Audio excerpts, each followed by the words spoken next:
Toby Young, founder of both The Daily Skeptic and the Free Speech Union, is back with us. What do you make of this attack on Suella, Toby?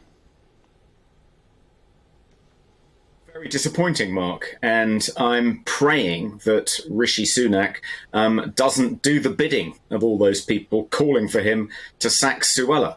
Whenever you turn on the BBC, you know, the running theme is questions are still being asked about the future of Suella Braverman, as if it's not the BBC asking those questions and they're just reporting on it in a completely impartial and neutral way. And I think the reason she has been targeted, the reason she's a victim of this witch hunt, is because she's actually said she wants to do something about the small boats crossing the channel every day. She's talked tough. And that's not popular. Even using the word invasion has prompted accusations of racism. I mean, when someone compares illegal migrants to invaders, I think of, you know, Germans or Spaniards or even Vikings. And I don't think of it as being a particularly racist analogy. I mean, why is it racist to compare someone to a Dane? So I don't really buy the idea that she's not morally fit to be our Home Secretary, because she takes this constant influx of illegal migrants seriously and has vowed to do something about it. That's, I think, why she's got into so much difficulty, and that's why I hope Rishi Sunak stands by her. Well, just wearing your Free Speech Union hat for a moment, it's interesting. You've done a lot on cancel culture and standing up for people to say this and say that. We're actually now getting to the stage where the media are telling us what words we can and can't use. So last week, globalism was supposedly anti-Semitic. Now the word invasion is racist. This isn't a small thing, because if you actually keep shrinking the vocabulary, people literally do not have the words available to discuss what's actually going on. Yes, I do think that's behind a lot of the language policing we see by the woke left. They want to rob us of the vocabulary to describe the world as it is, so we aren't able to draw attention to the fact that their vision of the world, their values, are so at odds with what we can see in front of our own eyes. And you see that in particular with the policing of language around gender and the insistence that we refer to trans women as women. You know, you're not allowed to say what you can see with your eyes standing right in front of you. Because if you are, then you're able to point out that a lot of their views are completely at odds with reality.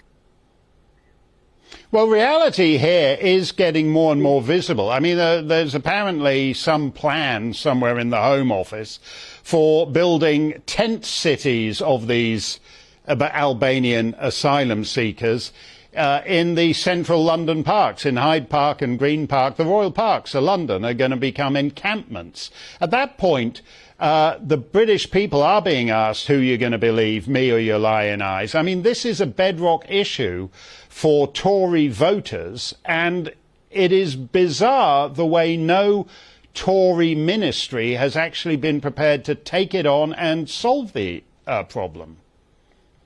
Well, if the migrants are housed in the thousands in Hyde Park and Green Park and St James's Park, then actually the government might sit up and take notice and do something about it. It's largely because most illegal migrants are shipped off to far-flung parts of the country and kept out of London unless they're employed as domestic cleaners or childminders or as low-level service personnel in restaurants and pubs.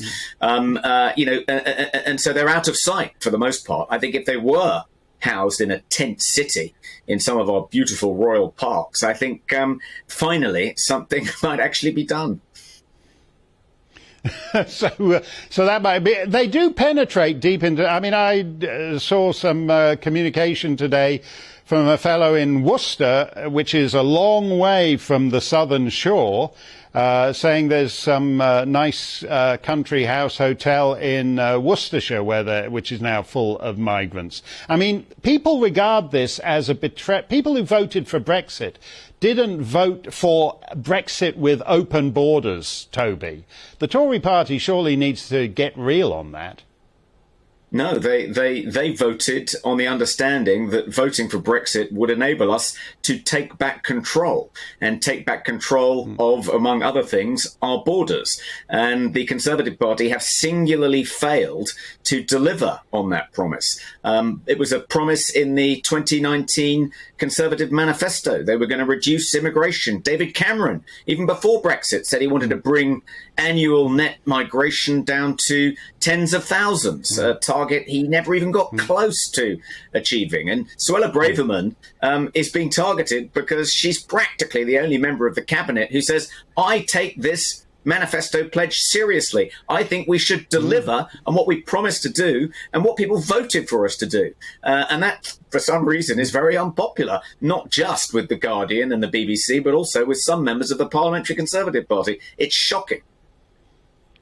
Yeah, and I think the other thing, Toby, is that Suella actually regards this as being symbolic of the perceived impotence of the so-called Conservative government actually to affect anything.